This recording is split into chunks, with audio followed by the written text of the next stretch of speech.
belle ville. Connais-tu ma belle ville qui se mire au clair de l'eau? Connais-tu ma ville de 15 millions de courageux, hommes, femmes, jeunes et enfants, débordant d'optimisme et de créativité? Connais-tu ma belle ville, la ville de la rumba, celle de Papa Wemba et Fali Ipupa? Ville sportive de Mwadi, Ndaye, terre d'histoire et des légendes. Oui, ma belle ville, celle des sapeurs, des ambianceurs et des 1000 saveurs. Sous le drapeau s'entonnent les hymnes d'espoir. Ma belle ville, bienvenue dans ma belle ville. Kinshasa, la plus grande ville francophone, accueille les 9e Jeux de la francophonie.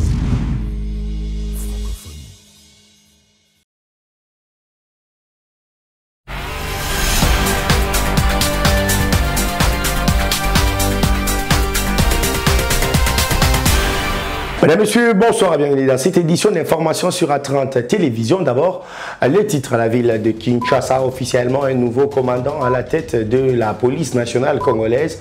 Le général Blaise Chilimba Limba a pris ses fonctions ce mardi en remplacement au général Silvano Kassongo. Le nouveau chef de la police promet la chasse à tous les bandits. Les détails dans cette édition d'information. Au-delà de rumeurs, Kinshasa est prêt pour le 9e jeu de la francophonie. Les assurances des autorités congolaises, notamment le porte-parole du gouvernement, le ministre des Sports et le directeur national de jeux de la francophonie. La République démocratique du Congo est aussi déterminée à rafler un grand nombre de médailles. Voilà tout pour les titres. Les détails, c'est tout de suite. Bonsoir. Il n'y a aucun doute sur les bons déroulements des Jeux de la francophonie à Kinshasa, la capitale congolaise, mais aussi sur la bonne participation des athlètes congolais. C'est l'essence des interventions du porte-parole du gouvernement, du ministre des Sports et Loisirs, ainsi que du directeur national des Jeux de la francophonie. Tous les trois ont apporté des assurances lors du briefing presse mardi au stade des Martyrs. Question de parler sport dans les jours qui viennent parce que nous... À moins de 10 jours du début des Jeux de la francophonie, l'heure est à la levée de voile et à l'éclairage sur toutes les zones d'ombre autour de ces grands événements à Kinshasa. Le porte-parole du gouvernement, ensemble avec le ministre des Sports et les directeurs du Comité national des Jeux, se sont donnés à l'exercice pour assurer du bon déroulement de ces rendez-vous. Il reste indéniable, Kinshasa est prêt à accueillir les Jeux et à parer aux éventualités, a expliqué Isidore Kouanchangembo, directeur du Comité national des Jeux, avant d'affirmer que les différentes délégations déjà dans la capitale congolaise et celles qui sont attendues seront véritablement prises en charge à tous les niveaux. La qualité des ouvrages est assurée, le problème des desserts en eau ne se pose pas, la restauration de tous les athlètes aussi bien prise en compte. La restauration est capitale pour les athlètes. D'abord, ça doit être, donc, on doit faire intervenir les nutritionnistes, les diététiciens, pour s'assurer que la nourriture qui est présentée aux athlètes répondent aux conditions exigées. La délégation congolaise montera le 23 juillet prochain au site de l'UNIKIN réservé aux athlètes. La République démocratique du Congo sera représentée par plus de 150 athlètes, dont 71 pour l'athlétisme, 12 en basketball dames ou encore 14 pour le cyclisme. Je pense que le moral est haut. Nous organisons ici chez nous, et vous comprenez que le défi est grand, mais nous sommes en train d'armer moralement nos compétiteurs et ils vont porter les drapeaux nationaux. Ils sont fiers de porter les drapeaux nationaux, donc il faut certainement se défendre avec patriotisme et détermination. Et je pense que je donne ma tête à couper, nous allons garder quelques médailles sur les sols de nos ancêtres. Donc ce côté-là, ne vous inquiétez pas. La meilleure participation des représentants congolais passe également par la mobilisation de la population autour de ces Jeux, a insisté le porte-parole du gouvernement. Les trois personnalités ont appelé à la protection par la population des différentes infrastructures de ces rendez-vous. Les stades des Martyrs et Tata Raphaël ainsi que l'UNIKIN sont les trois sites principalement impliqués pour les Jeux prévus du 28 juillet au 6 août prochain. Il y a a-t-il pénurie d'eau ou pas sur les sites de l'université et de Kinshasa? Le comité national de 9e jeu de la francophonie répond à cette question. Pour Isidore Kwandia, toutes les dispositions ont été prises pour remédier à cette situation. Il s'agissait à la rumeur survenue après la diffusion d'une interview que le coach de l'équipe burkinabèse avait accordée à la radio Okapi. Déjà, dans nos sites d'hébergement, on n'a pas l'eau pour se doucher. Vous voyez que c'est un peu difficile, il faut faire un trajet, venir, il n'y a pas d'eau pour se doucher. Tout est parti de cette vidéo qui est devenue virale sur les réseaux sociaux. C'est coach burkinabé qui s'indigne du manque d'eau dans les villages de jeu. Juste après, des dispositions ont été amorcées par le CNJF pour établir cette denrée de première nécessité. Seydou Yaknaba est plus que satisfait des dispositions prises. Maintenant, c'est à féliciter. Mais on ne sait pas si ça va continuer. Sinon, si ça continue comme ça, c'est déjà bien. Voilà. Quand on est arrivé, on n'avait pas l'eau. Mais cette fois-ci, depuis ce matin, on a constaté qu'il y a des gens qui sont là pour le travail. Et quand on est rentré, il y a l'eau. Depuis le matin, on a l'eau. C'est à féliciter. Souvent, il faut dire certaines choses, la vérité, pour que les gens puissent comprendre que si ça ne va pas, il faut qu'on dise que ça ne va pas, pour qu'on puisse trouver la solution ensemble. Voilà. Et je pense que hier, j'ai parlé, aujourd'hui, réellement, je suis satisfait.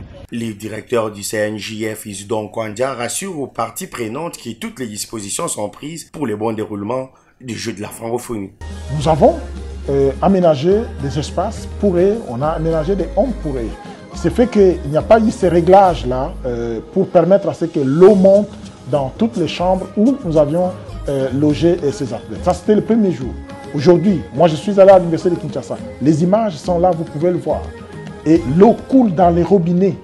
Ça veut dire que lorsqu'il y a eu ce problème-là, nous avons fait intervenir rapidement la régie des eaux. Et aujourd'hui, l'eau sort dans les robinets. Il faut noter que plusieurs délégations séjournent déjà à Kinshasa en marge des 9e Jeux de la francophonie du 26 juillet au 8 août prochain. On reste dans ce chapitre de 9e jeu de la francophonie. Les athlètes congolais et ceux venus d'autres pays intensifient des séances d'entraînement dans différents sites aménagés dans les stades de Martyrs. Les délégations venues d'ailleurs se disent satisfaits des accueils et des conditions de travail en mise en place qui leur permettent de poursuivre en toute quiétude leur préparation.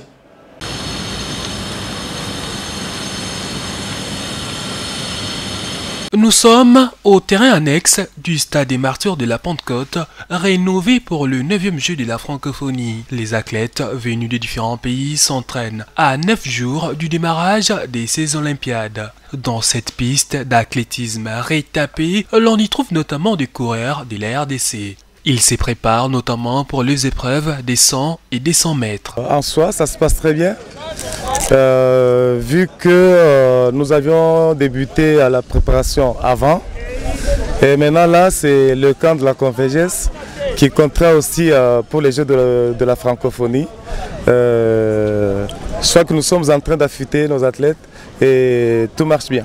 Oui, c'est chez nous. Les objectifs, c'est remporter les plus de médailles possibles parce que c'est à domicile, on doit faire la fierté. Quand on fait les trajets de l'hôtel jusqu'au stade, on voit les Congolais qui nous encouragent et tout, et ça nous motive à faire encore plus. En dehors de la RDC, des pays comme les Mali, le Congo-Brazzaville ou encore la Côte d'Ivoire s'entraînent également dans l'objectif des raflés des médailles. Bon, l'accueil c'est bon, nous sommes venus, tout ce que nous devons trouver pour l'entraînement, nous l'avons eu, nous avons cherché une salle de muscles. La salle était disponible, la piste d'entraînement est là, donc nous pensons que tout ce qu'il faut pour s'entraîner, nous pouvons le trouver ici. Honnêtement, tout est calme, parfait, je suis très bien ici. Personnel, c'est déjà d'améliorer ma performance et puis très contente aussi de recevoir des grands athlètes de haut niveau, voilà, afin de pouvoir aussi donner tout ce que j'ai. Voilà, c'est un peu ça la compétition. Voilà, il faut toujours affronter ceux qui sont meilleurs. Voilà, je suis meilleure, mais j'aimerais aussi affronter meilleurs que moi, voilà, pour espérer faire de très bons temps. Outre les athlètes, les officiels de jeu de la francophonie, eux, sont aussi en séminaire des recyclages. Parce que là, les enseignements, ça se passe très bien parce que nous faisons la théorie et la pratique. En tout cas, l'assimilation aussi est facile. Surtout quand on fait la théorie, on vient pour faire la pratique. L'assimilation est très très facile. Ça va très bien se passer. Et avec les installations nouvelles que nous avons, en tout cas, ça sera très bon. Au total, 9 compétitions et 11 concours seront organisés lors du 9e jeu de la francophonie qui débute déjà pour ce 28 juillet. Dans un autre chapitre à présent, le vice-premier ministre de la fonction publique a lancé mardi 17 juillet 2023 les portails web, un nouveau cap dans la concrétisation des objectifs de la modernisation publique qui permet aux fonctionnaires de l'État d'être en connaissance de leur situation générale. Jean-Pierre Liaou a souligné que cette initiative s'inscrit dans le cadre de la vision du chef de l'État Félix Tshisekedi. Cette application va permettre aux fonctionnaires de l'État où qu'ils soient de pouvoir soumettre leurs problèmes et suivre les traitements de leurs dossiers. Reportage. Fonction publique Nachombo est une application numérique qui permet aux fonctionnaires de l'État de savoir sa situation générale. Le vice-premier ministre de la fonction publique explique l'importance de cet outil qui s'inscrit dans la vision du chef de l'État pour marier l'administration publique du pays au numérique. Ce portail que nous mettons aujourd'hui en place permettra un accès simplifié aux informations générales, d'abord destinées au grand public, mais aussi à celles sur la carrière des agents. L'application permet également aux fonctionnaires et aux gestionnaires, où qu'ils soient, de pouvoir soumettre leurs problèmes et suivre en temps réel les traitements de leurs dossiers. Ce portail se veut d'être un guichet unique d'information au bénéfice des citoyens, des gestionnaires et des agents, rendant ainsi les démarches administratives plus rapides, plus transparentes et plus accessibles. Ces portails poursuivent 3 objectifs: la dématérialisation des procédures administratives, la transparence et la communication. À télécharger sur les plateformes numériques Play Store, App Store et les autres. Processus électoral dans cette édition d'information. Le président de la Commission électorale nationale indépendante a visité mardi 2 bureaux de réception et traitement des candidatures situés dans les antennes de Ndjili et Kalamou. Il était question pour Denis Kadima Kazadi de palper la réalité de terrain. Cette descente était également un moment de faire le constat sur le déroulement de l'opération de dépôt des candidatures au BRTC. Lors de cette visite aux 2 bureaux de réception et traitement des candidatures situés dans les antennes d'Ndjili et Kalamou, Denis Kadima fait le constat du faible engouement de la part des aspirants à l'élection des députés nationaux, alors que la CENI leur a accordé toutes les facilités. Et je constate quand même avec surprise que les candidats ne viennent pas en masse alors que la date limite est déjà dépassée. Nous avons prolongé justement pour leur accorder du temps. Mais il semble qu'il y en a qui pensent qu'il y aura un système de jetons et ils pourront passer plus tard. Il n'y a pas ça. Et ça, c'est vraiment un effort qu'on a fait. Ça signifie que nous allons devoir travailler beaucoup plus pour récupérer les jours qu'on leur a accordés. Denis Kadima Kazadi demande aux retardataires de faire vite pour rattraper les temps perdus. Donc, j'en profite pour dire à tous les candidats, aux regroupements politiques, aux indépendants, que le 23 juillet, nous aurons déjà poussé les choses un peu trop loin. Donc, ils doivent nécessairement s'apprêter et déposer leur dossier au plus tard à cette date-là. La CENI avait ajouté 7 jours à partir du 15 juillet pour l'opération de dépôt des candidatures pour la députation nationale au BRTC. Je l'ai annoncé dans le sommaire, le nouveau commandant de la police nationale congolaise, ville de Kinshasa, officiellement installé. C'était ce mercredi au cours d'une cérémonie de passation de bâton des commandements avec les commissaires provinciaux intérimaires sortant, le général Edi Mukuna. Le nouveau commissaire provincial a invité la population à collaborer avec la police pour mettre fin à l'insécurité dans la capitale.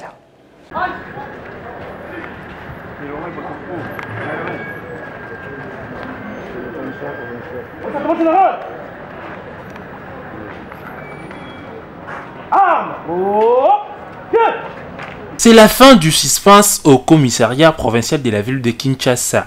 Après la notification de l'ordonnance du président de la République par le vice-premier ministre de l'Intérieur, place était ce mercredi à la cérémonie de passation de bâton de commandement entre le commissaire provincial et intérimaire de la police sortant ainsi que l'entrant, le général Blaise Kilimba Limba. La cérémonie qui a connu la participation des responsables de la police ville de Kinshasa, des invités et de membres des familles a été présidée par les commissaires général et intérimaire de la police, le général Patience Moshe Diav, qui a invité les éléments de la police à une étroite collaboration avec le nouveau commandement. L'ancienne équipe qui dirigeait le commissariat provincial de la ville, le commissariat provincial ville de Kinshasa, vient de laisser la place à une nouvelle équipe. C'est pour vous dire que le commissaire divisionnaire Mokuna, appelé à d'autres fonctions dans les Nord Kivu, cède le commandement au commissaire divisionnaire Blaise Kilimba Limba venant du Congo central. Désormais, les Kinois vont s'adresser à ces commissaires provinciaux. Ils vont libérer le commissaire divisionnaire adjoint Mokuna, qui, dans 48 heures, il doit se retrouver dans les Nord Kivu. Raison pour laquelle vous me voyez, je suis venu faire exécuter des ordonnances du chef de l'État ici, dans la ville de Kinshasa, le commissariat provincial. La cérémonie protocolaire remplie place à la passation des fagnons de pouvoir live. Aussitôt installé, le nouveau patron de la police de Kinshasa appelle la population à collaborer afin de mettre fin à l'insécurité. C'est pour sécuriser la population et ses biens.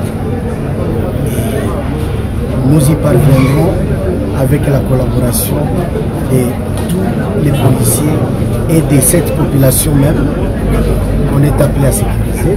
Signalons que le nouveau commissaire provincial de la police de Kinshasa était avant sa nomination numéro 2 de la police dans la province du Congo central. Il succède au général Silvano Kasongo qui a occupé ces postes pendant plus de 4 ans. Plus de professionnalisme et beaucoup de sérieux dans la lutte contre l'insécurité dans la capitale congolaise, autant d'atouts sur lesquels devra miser le nouveau commissaire divisionnaire adjoint de la police nationale congolaise, ville de Kinshasa, en proie à de nombreux problèmes d'ordre sécuritaire. Tel est l'avis émis par Mukenge Totoro, président de l'Union des jeunes congolais pour le changement, qui exige de la population une franche collaboration avec la police. Nous ne pouvons pas dire que notre police n'ait pas les compétences nécessaires. On ne devient pas général juste comme ça. C'est après des études, mais aussi de l'expérience. Donc nous croyons que notre police a des compétences, mais ce qui nous manque, c'est du sérieux. C'est du sérieux dans ce que nous faisons.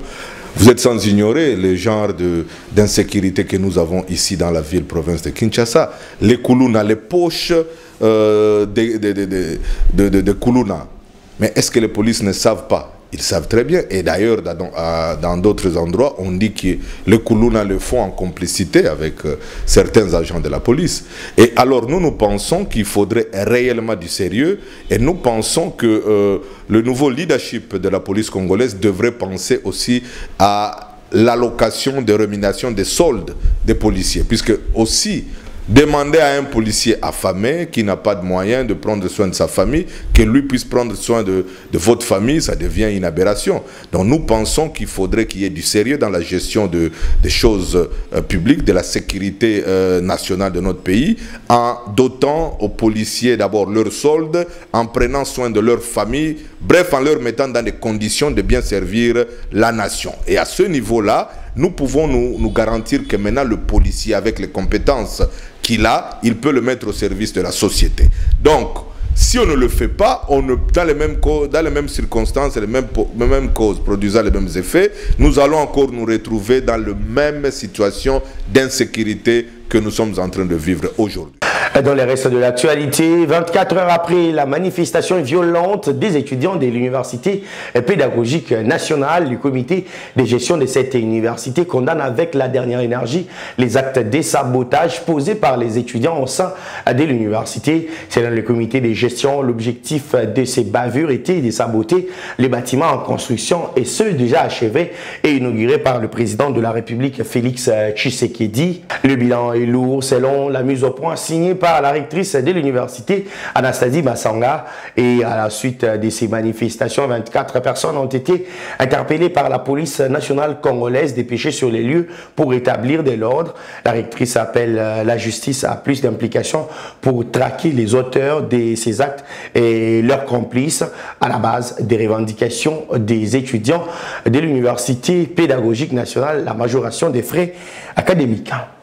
Dans le Haut-Katanga, la ministre provinciale du genre, famille et enfants, maître Gisèle Ngungwa, a remis des vivres et non-vivres aux filles hébergées à la maison de la femme et de la jeune fille au plateau Caravia 3, dans la commune annexe de Lubumbashi, dont remis au nom du gouverneur du Haut-Katanga dans l'objectif de redonner sourire aux enfants démunis.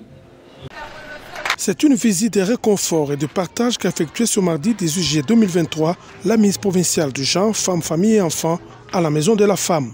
En véritable chrétienne, Gisèle Ngungwa est allée rendre visite aux filles orphelines de la maison de la femme.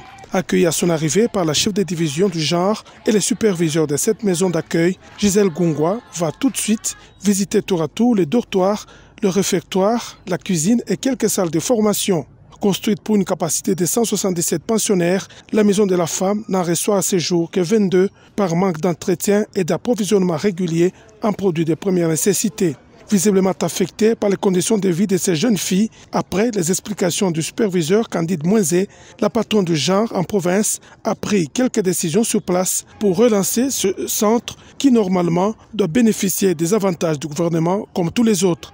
Gisèle Ngungwa remettra des vivres et non-vivres, dont des habits, des couvertures, des sacs de farine aux orphelines de ce centre. Vous habitez ici provisoirement, la place de l'enfant est dans la famille. Parce qu'en tant que fille, vous deviez bénéficier d'un bon encadrement et surtout d'une bonne éducation. Petit à petit, nous allons chercher vos parents pour que vous puissiez regagner vos maisons respectives. Et je suis très contente comme je vous trouve en bonne santé et je constate qu'il y a l'amour entre vous.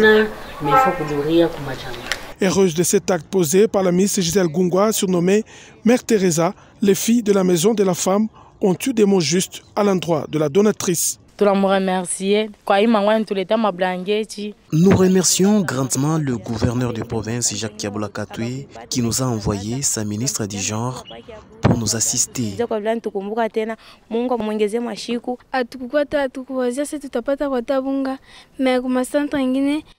Nous sommes très contents des différents dons que nous venons de bénéficier demain de notre maman. Nous bénissons Dieu qu'il continue à protéger notre gouverneur de province. Après ce moment de partage, Gisèle Ngungwa a promis de faire parvenir les desiderata de ce centre au gouverneur de province Jacques Ablakatoué pour des solutions pérennes.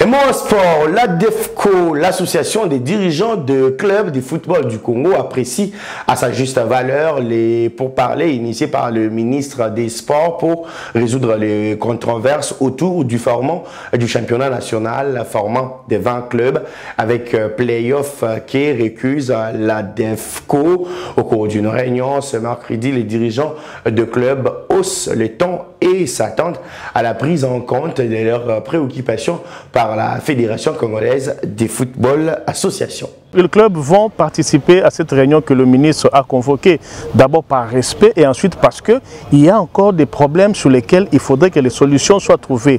Aujourd'hui, vous savez un peu dans quelle situation nous nous trouvons, où le championnat n'existe plus depuis plus d'une année maintenant, où notre pays ne sait plus faire plaisir à ses compatriotes comme dans le temps. Il n'est pas question de considérer que d'un côté, il y a ceux qui doivent donner des dictats et de l'autre côté, il y a ceux qui doivent obéir comme des robots. Il faut absolument qu'il y ait une concertation, un apport de tout un chacun pour avoir un championnat avec un format qui soit accepté de tous. Vous savez, le championnat en soi, qui en sont bénéficiaires en premier lieu? Ce sont les clubs. Vous n'allez pas dans votre bureau prendre des décisions qui ne tiennent pas compte de la voix des clubs. Là, les clubs se sont réunis pour faire hausser le ton, pour faire comprendre que c'est nous qui sommes les acteurs principaux et rien ne peut se faire sans nos avis et considérations. Et je pense que le ministre a vu juste, il n'est pas le temps ce n'est plus l'occasion d'engager un bras de fer inutile. Il faut s'asseoir, trouver un championnat qui soit accepté par tout le monde. Madame, Monsieur, c'est fini pour cette session d'information sur A30 Télévision. Merci à vous de l'avoir suivi. L'actualité récente continue sur les www.actu30.cd. Au revoir.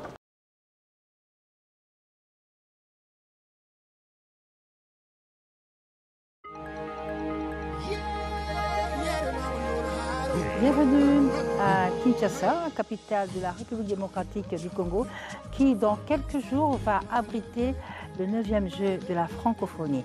Une première pour la RDC.